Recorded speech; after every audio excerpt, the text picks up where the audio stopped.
For this question, we want to sketch the graph of f of x equals 5x over x squared minus 36. This is a rational function, and so we have a lot of features of the graph that we want to pay attention to. And the first thing that I'm going to start off with is finding out the domain or the restricted values. So you can find that by setting the denominator equal to 0. So we'll start by setting x squared minus 36 equal to 0. I can add 36 to both sides and take the square root of both sides. And that gives me x equals plus or minus 6. So these are going to be our restricted values and excluded from the domain. So if you need to state the domain, you would state it as negative infinity to negative 6, union with negative 6 to 6, union with 6 to infinity. So we have the two restricted values, which are x equals negative 6 and x equals positive 6. And we want to know what the graph is going to do, or how the graph is going to behave near these restricted values. And there are two possibilities. We could have what's called a vertical asymptote or a removable discontinuity. So with a vertical asymptote, the behavior of the graph at that location is that the y is either going to approach infinity or negative infinity near that spot. The other option is something called a removable discontinuity, and the way the graph behaves is that it behaves very normally. It looks like just a normal curve. However, at that single spot, we just have a gap in the graph. So we want to know whether these removable discontinuities, these restricted values are vertical asymptotes or removable discontinuities. So the way that we can tell is by factoring both the numerator and denominator. So with our rational function, if we factor the numerator, it's already completely factored. The denominator is a difference of squares. So we're going to factor that as x plus 6, x minus 6. And if I look here, there are no common factors. And common factors are an indication that you have a hole in the graph, a removable discontinuity. So when you have common factors, you might have a hole in the graph. When we don't have common factors, you're going to have a vertical asymptote.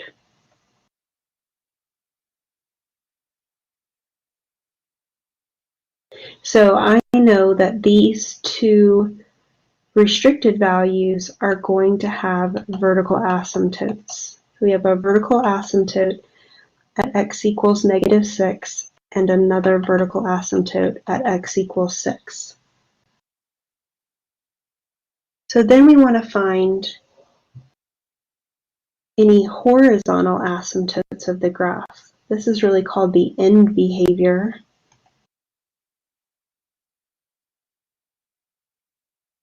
For the horizontal asymptote, we need to look at our rational function and decide what the degree of the numerator is and the degree of the denominator. So for the numerator, the degree is going to be a 1 because the power on x is 1. And we call that degree n. For the denominator, the degree is going to be a 2 because that power on x is a 2. And we call that m. And then we compare the degree of the numerator to the degree of the denominator.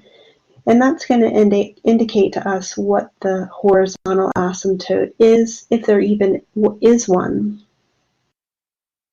So in this example, the degree of the numerator is less than the degree of the denominator, and that tells us that we do have a horizontal asymptote, and it's going to be right on top of the x-axis, which is the line y equals 0. So that tells us we have this horizontal asymptote, and the graph will approach that horizontal asymptote when we're at the ends. Remember, I called this the end behavior. So at negative infinity and positive infinity, we know that y is going to approach 0 in one of these ways here, or maybe two of those ways. So now we found our vertical asymptotes and horizontal asymptotes, which are specific to rational functions. But we also want to find some things that we always look for, like our x-intercepts and y-intercepts. So let's find a y-intercept. I'm going to have a y-intercept by letting x equal 0. So we'll substitute a 0 into our function. That's 5 times 0 over 0 squared minus 36. That will give me 0 over negative 36, which is 0. So this graph will have a y-intercept at 0, 0. Then I'll look for x-intercepts. Find the x-intercept, you let y equal 0. We're using function notation, so we're letting f of x equal 0. So we have 0 equals 5x over x squared minus 36. If I multiply by the denominator on both sides, it will reduce our equation down to 5x equals 0. So if I multiply by x squared minus 36 on the left and multiply by x squared minus 36 on the right, get this times 0 gives us 0. The x squared minus 36 on the top and the bottom cancel, and we get 5x. And I can divide by 5 to get x equals 0. So we get an x-intercept at 0, 0. So I'm feeling pretty good about the information I have so far. I'm going to put it on my graph. So I'm going to zoom out a little bit so I can put my grid on the screen.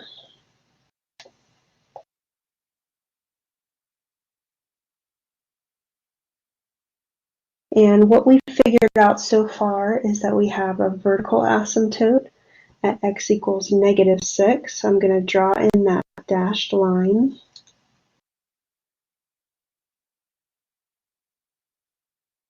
Oops, my line got a little sloppy there, so let me fix that.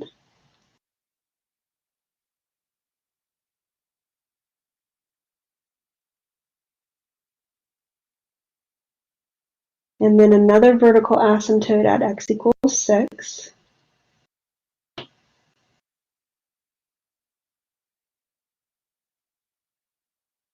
We have our horizontal asymptote that's right on top of our x-axis.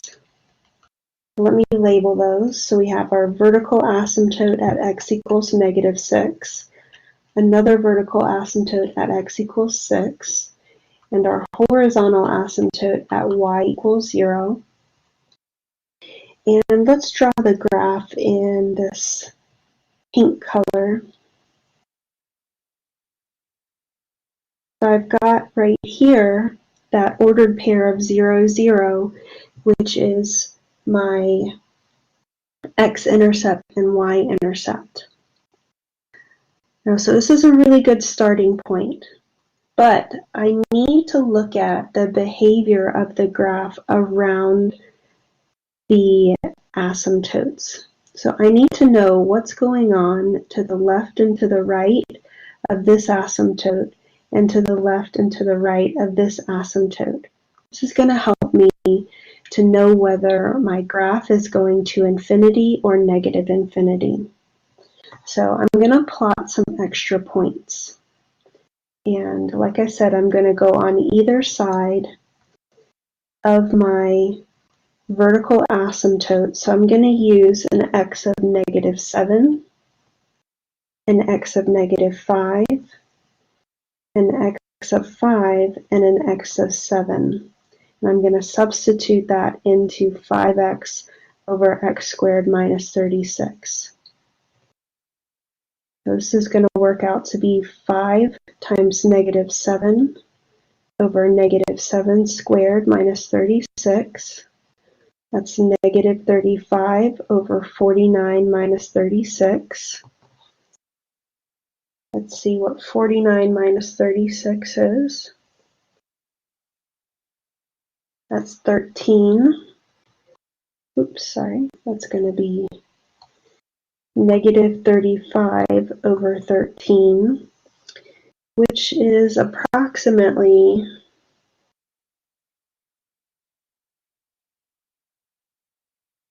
-2.7. So let's do another one here. We have 5 times negative 5 over negative 5 squared minus 36. That's negative 25 over 25 minus 36.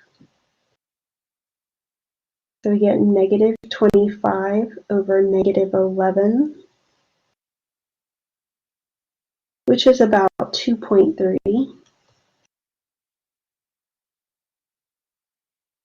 All right, so the next one is 5 times 5 over 5 squared minus 36.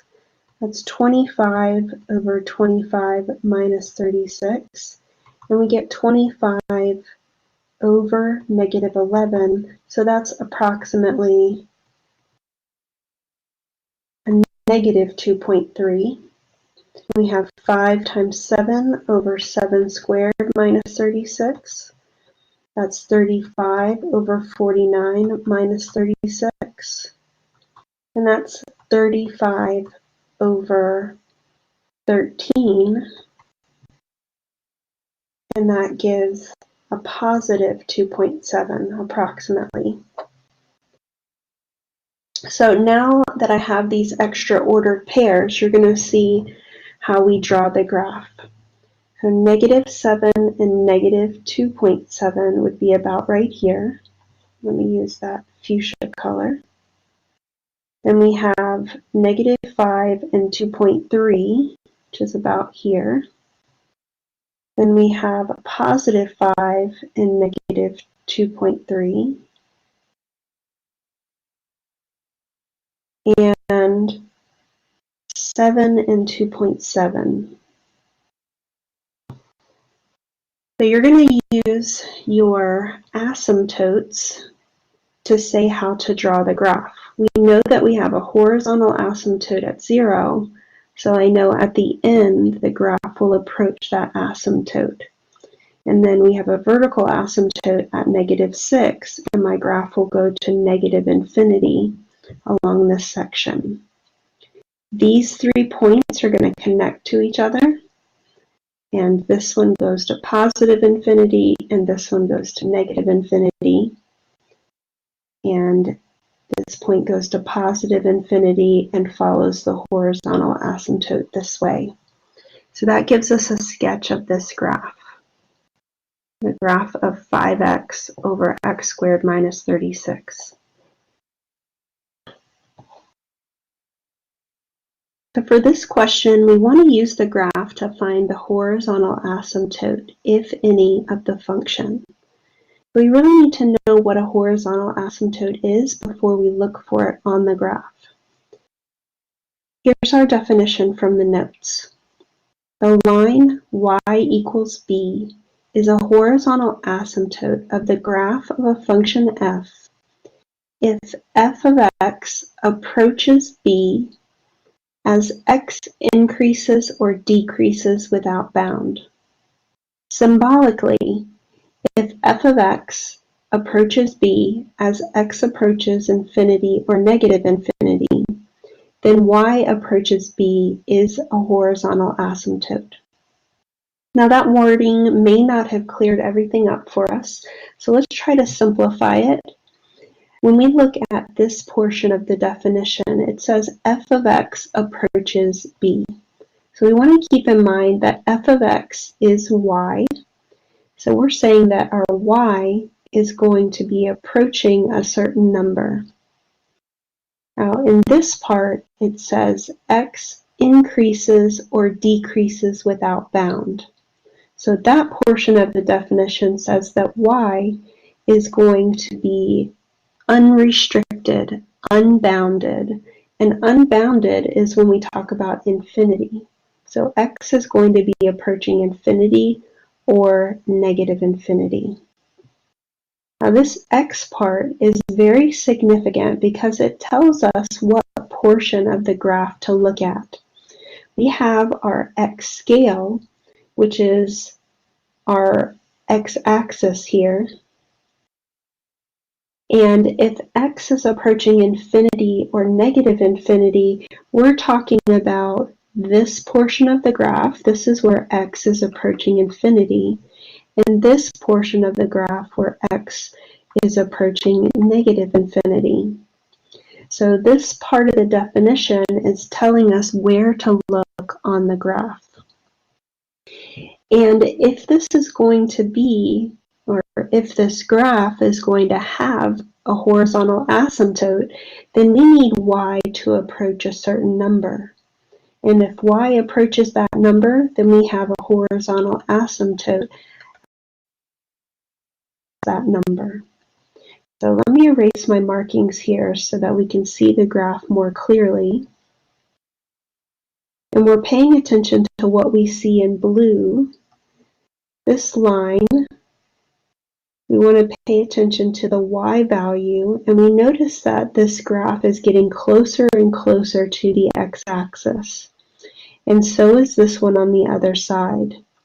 The graph gets closer and closer to the x-axis, and that is a y value of 0. So we do have a horizontal asymptote for this particular graph, and that horizontal asymptote is y equals 0. So on this portion, we're seeing that as x is approaching infinity, y is approaching the x-axis, which is a y value of 0. On this portion of the graph, x is approaching negative infinity, and y is approaching 0. So we do have a horizontal asymptote at y equals 0. For the given rational function, answer parts A through C. Our given rational function is f of x equals x squared plus x minus 6 over x squared plus 6x. So for this function, we want to determine the domain, determine the y-intercept, if any, and determine the x-intercepts. So starting off with the domain of our rational function is going to be all of the real numbers except for ones that make the denominator equal 0.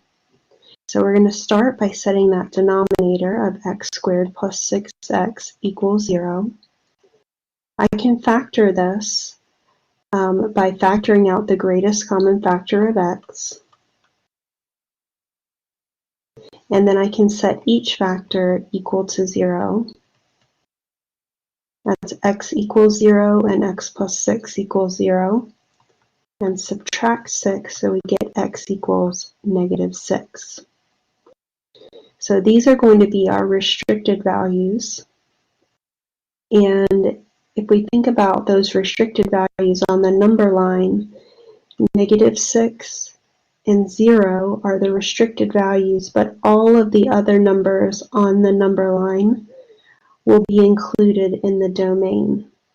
So I'm going to write my interval notation by writing negative infinity to negative 6, union with 6 to 0, union with 0 to infinity. So this is our domain of our rational function. Then we want to find any y-intercepts. When we're looking for a y-intercept, we let x equal 0. We're going to substitute a 0 into the function, and you might already be clued into this, because remember over here we said that 0 was a restricted value, and we're substituting 0 in. So maybe you can imagine what will happen when we do this.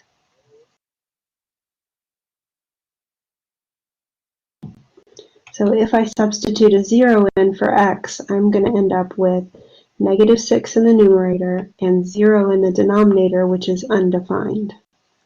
So since that's undefined, this graph, this function will have no y-intercept. The last thing we want to do is find our x-intercepts. To find an x-intercept, we let y equal 0. Now we're using function notation, so we're going to remember that f of x is the same thing as y, so we're going to set f of x to 0. And that'll give us the equation 0 equals x squared plus x minus 6 over x squared plus 6x.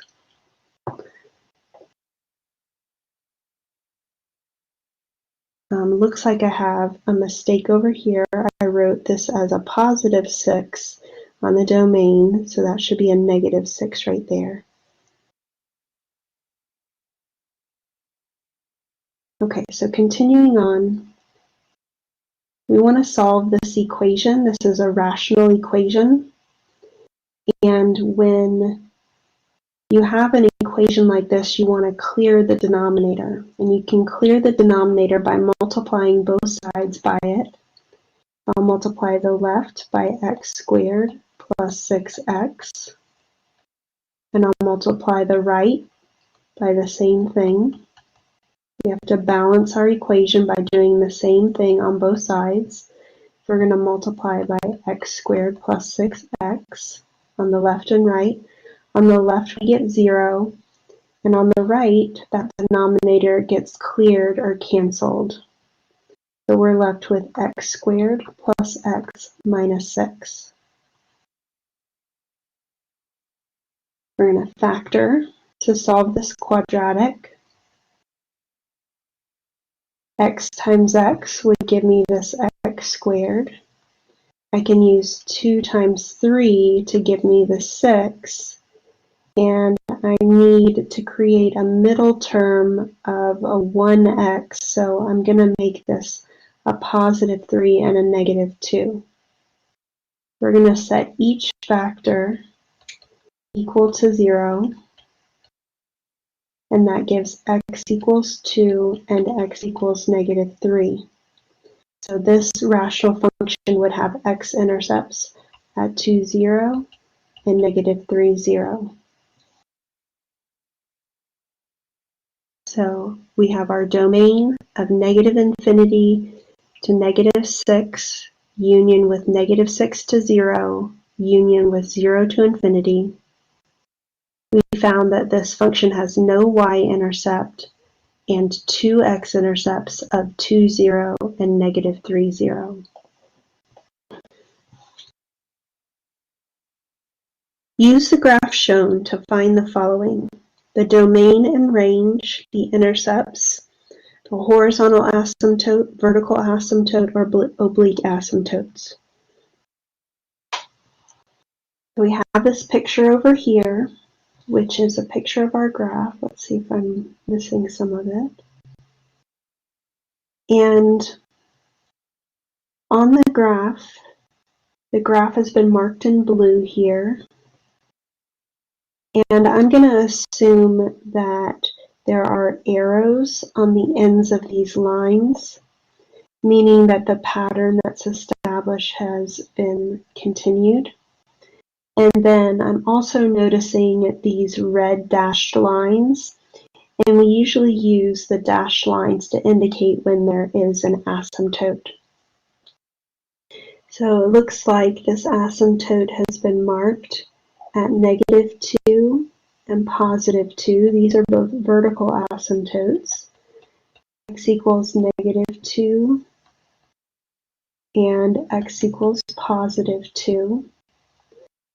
So the dashed lines make it sort of obvious where the vertical asymptotes are, but you should really know and notice the behavior of the graph near those asymptotes.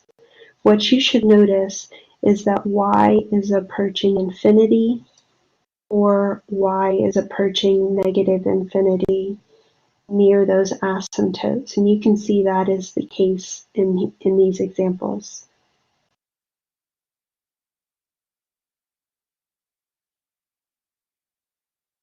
So this is fitting the definition of vertical asymptotes. So we're going to list for part D. We have vertical asymptotes at x equals -2 and x equals +2. Then we also have this horizontal dashed line, and that's going to indicate where our horizontal asymptote is. And it looks like it's marked at -2 here. And that's going to be at y equals -2. And once again, the dashed line kind of makes it easy to identify, but you really should pay attention to the behavior of the graph. What you should see is that as x is approaching negative infinity, your y is getting closer to that value where the dashed line is. So as x approaches infinity, y is approaching where that dashed line is. So we do have a horizontal asymptote at y equals -2. Some other quick things to notice are the intercepts. An x-intercept is where the graph crosses or touches the x-axis. So we can notice the x-intercepts here and here. That looks like to me, we may have to count these out. Let me see what these tick marks stand for. So this is going by 2, 4, 6, 8, 10. So it looks like, let me see, so that would be 1.2 and 1.4, 1.8, 2, 4, no, that would be a 6, 1.6, then 1.8, and then it gets to 2. Okay, so these tick marks are going by 0.2. So this one where the x-intercept is at 1.4, and then the other one is at -1.4.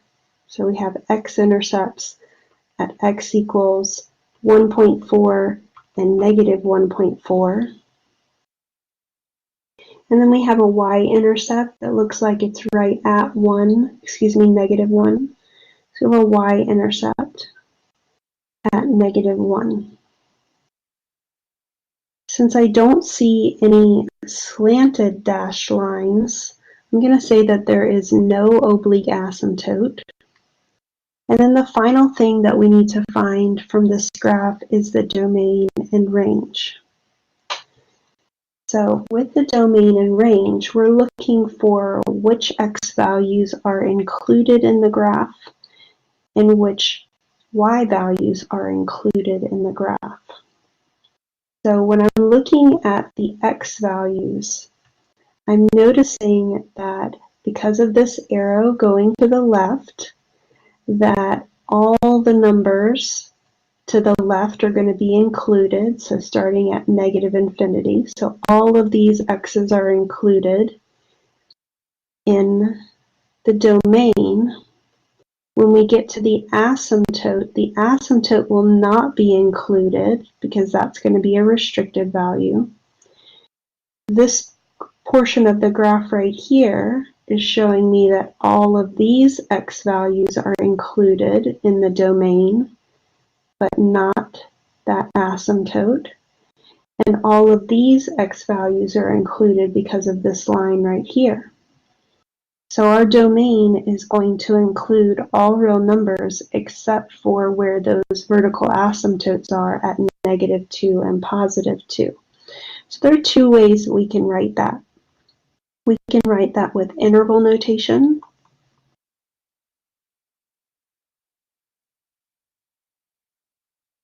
And with interval notation, we would write -infinity to -2, union with -2 to 2, union with 2 to infinity. So here we're saying all the numbers that are less than -2, all the numbers between -2 and 2, and all the numbers greater than 2. The other way you can write it is called set builder notation.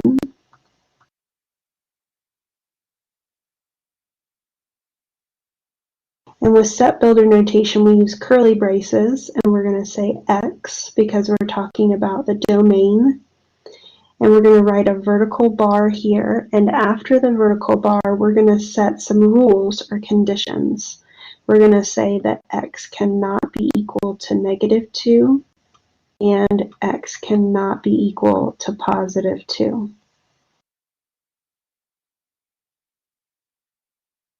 And so this is a way for us to write all real numbers except for -2 and +2. So then I want to think about the range.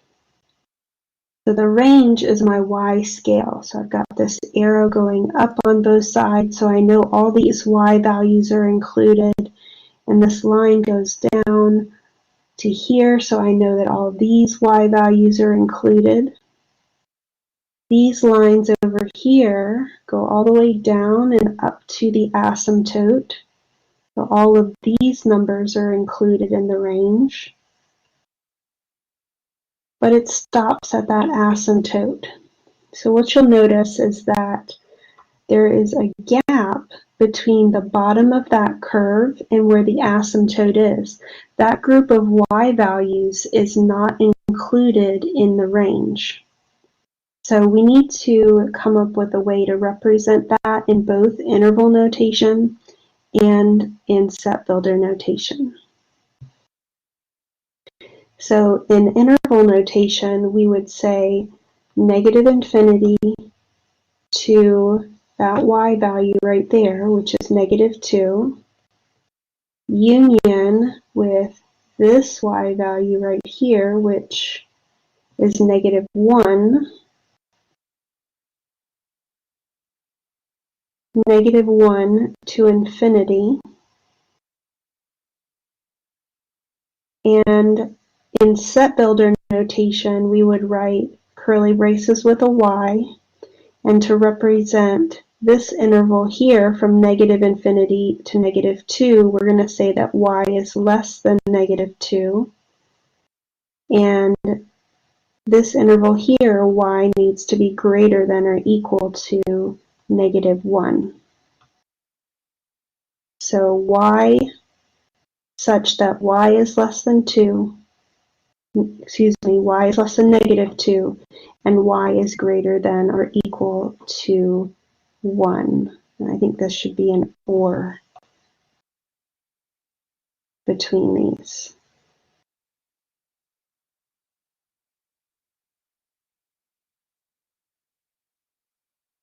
So that gives us our domain and range for this function.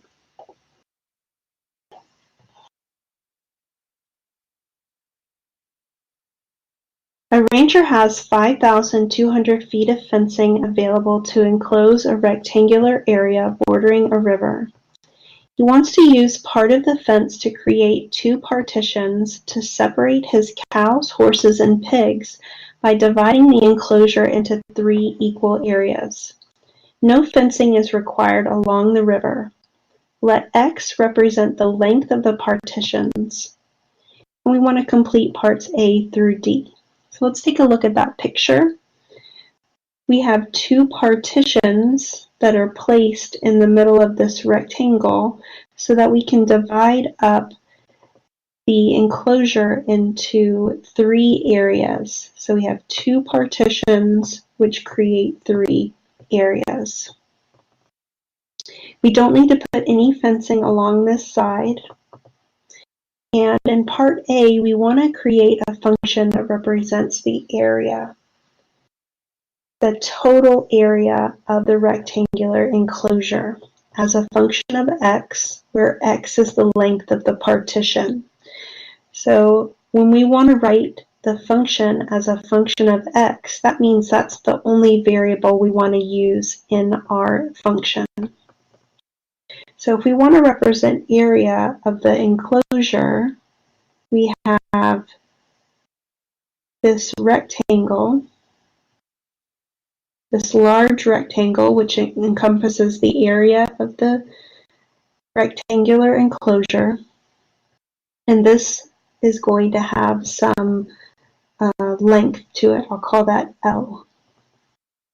And we know that all of these sides are x because a rectangle will have opposite sides being the same length. So I know that I could write the area as x times L, because that's the formula for area, length times width.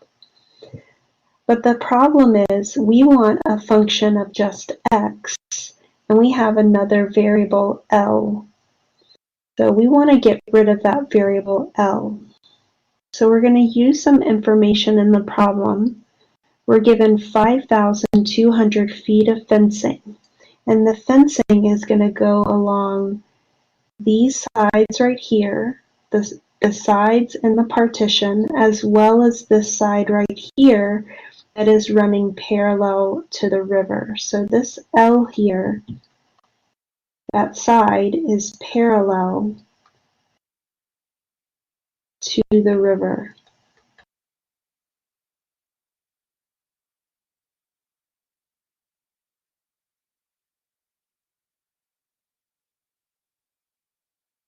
So the 5,200 feet of fencing is going to go up on those four sides plus the one parallel to the river. So I know that 5,200 plus those four, not plus, is going to equal those four x's plus the side parallel to the river.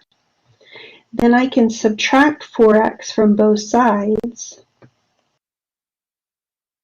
and that gives me my variable L in terms of x. So that means I can change this area formula to have x times 5,200 minus 4x. And now my area function only has one variable, which is the one that we wanted, x. So it's 5,200x minus 4x squared. So once we've built that area function, we now want to find the length of the partition that will maximize the area. So looking at our area function, I can rewrite this as negative 4x squared plus 5,200x. And I notice that that area function is a quadratic. And I notice that that leading coefficient is a negative. So I know the graph of my quadratic is going to have an orientation of being down. Remember, I'm looking for the maximum, and the maximum will occur at the vertex. So I'm going to be able to answer this question by finding the vertex of that quadratic function. Now we do have a formula for the vertex. We can find the x-coordinate of the vertex, which we call h, by doing negative b over 2a. So in our quadratic, a is negative 4, and b is the 5,200. So we're going to do negative 5,200 divided by 2 times negative 4. That's negative 5,200 divided by negative 8. So let me do 5,200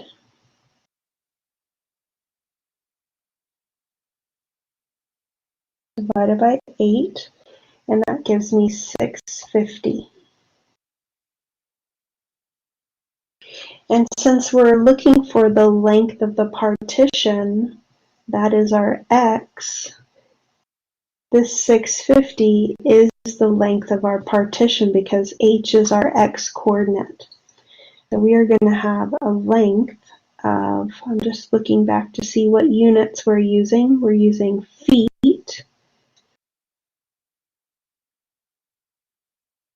If the partition is 650 feet, that's going to create our maximum area. And the next part, it says find the length of the side parallel to the river that will yield the maximum area. So remember, we created that formula earlier based on x. The length of the side that is parallel to the river was 5,200 minus 4x. So we're going to substitute that 650 in, 5,200 minus 4 times 650. And this is going to give us 5,200 minus 650 times 4, that's 2,600. And 5,200 minus 2,600 is 2,600. So the length of the side parallel to the river is 2,600 feet. And our final question is, what is the maximum area? There are two different ways that we could figure that out. The easy way is to do length times width, so 650 times 2,600, and that would be 1,690,000. The longer way would be to use that area function that we created earlier. So let me show you that way. So I need that area function, which is a of x equals negative 4x squared plus 5,200x. So using this formula, I could substitute a 650 into that area function, and that would give negative 4 times 650 squared plus 5,200 times 650. So 650 squared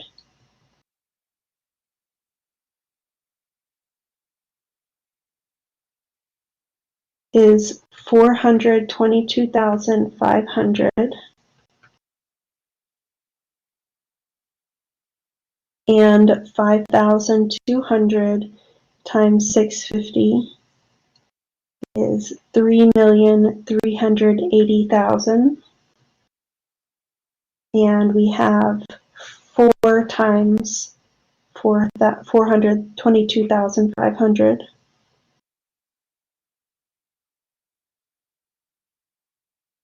That gives me a negative 1,690,000 plus 3,380,000.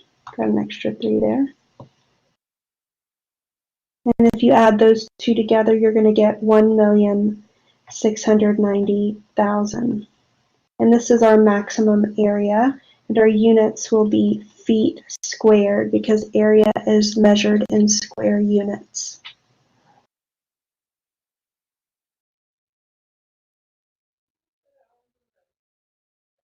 Thank you for checking out my videos. Have a great day.